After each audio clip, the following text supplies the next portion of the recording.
ભાઈ તને ખબર હે મેં ધોળો થવાનો હાબુ મંગાવ્યો હતો એમ પછી હું પછી તો હાબુ જ કાળો પડી ગયો યાર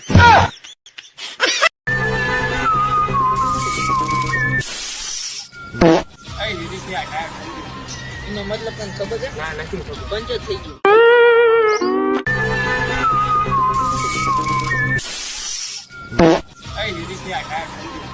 એનો મતલબ તને ખબર છે? ના નથી ખબર પંચર થઈ ગયું. જયારે આપણે રોઈ ને ત્યારે આપણે આંખમાં આબુડા નીકળે બરોબર હા યાર. જયારે આપણે દાંત કાઢી ત્યારે આપણા દાંત કેમ નથી પડતા? તો તમારા ભાઈબંધને તમે શું કહેવા માંગશો? હું મારા ભાઈબંધને ખાલી એટલું જ કહેવા માંગીશ તું મહેનત કરતો રહે એક દી પોતે જ હાર મારીને બેસી જઈશ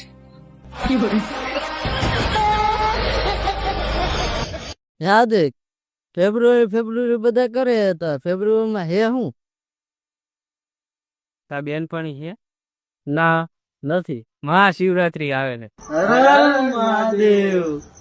યાદ તું મંદિરે કાલે ગયો તો તે ભગવાન પાસે શું માંગ્યું? મેં ભગવાન પાસે ખાલી એટલું જ માંગ્યું કે તમે 33 કરોડ દેવી દેવતા હો બધા મને ખાલી 1-1 રૂપિયો આપી દો ને તોય મારું જીવન સુધરી જાય. વાહ મારા ભાઈબંધ વાહ.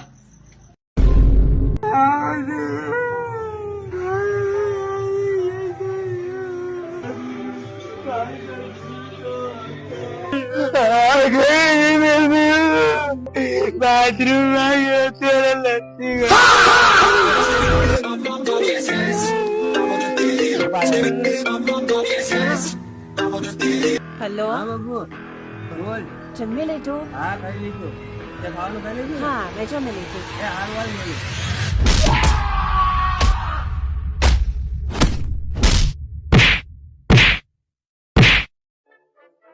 હા બોલ ને બેબી શું તારો અવાજ નથી આવતો જોરથી બોલ ને આખો સુરનગર જિલ્લો આવી જાય ને તોય ફર્યું વધતું હતું એમ. ઈ તો જવા દે મારા દાદા આગળ કેવડી મોટી બસ હતી ખબર હતી ને કેવડી મોટી બસ હતી. આખા સુરનગર જિલ્લાનું પબ્લિક ખબર જાય ને એવડી મોટી બસ હતી મારા દાદા તો તારા દાદા આટલી મોટી બસ મૂકતા હતા ક્યાં? તારા દાદા ને ફળિયામાં વધેલી જગ્યા હતી ને એમાં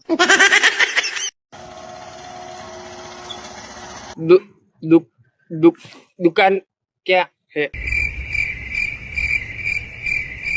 શું થયું ભાઈ? દુકાન ક્યાં આગળ જઈને ડાબી બાજુ.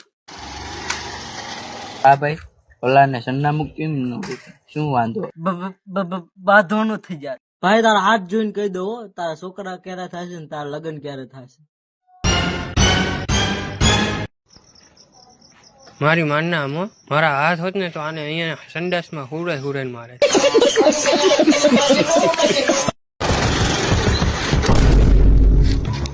અલા દેખાતું નથી ને કે હમણાં 1 લાખો મેળવી વિજયભાઈ જેલમાંથી ક્યારે આવ્યા? 4 મિનિટ કર્યા હજુ છૂટ્યો નહીં. આ તો 4 જણા બેનર પરથી ઉભો રહી ગયો. તારું શું હતું? અલા કઈ ને મારથી ભૂલથી બાય કાઢી ગયું હતું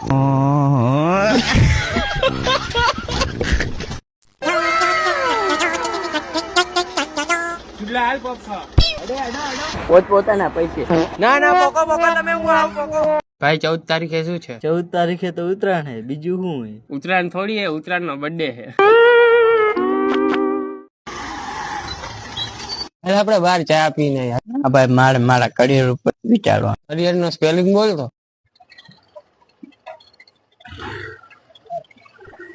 ભાઈ મને લાગે હવે હું બધું ભૂલવા માંડ્યો. મેં તને પૈસા આપ્યા હતા એ તો યાદ હે ને તને? કોણ છો ભાઈ તું? ઓળખતો નથી આવ્યું જાને હે ભાઈ તો એટલું બધું હું કેમ કરે? તારા ઘરના કઈ તને કેતા નથી? મારા ઘરના કહેતા હતા કે રામાયણ જોઈને કઈક શીખ પણ હે ને મેં રામાયણ માંથી કુંભકર્ણ ની જેમ હુંતા શીખ્યું.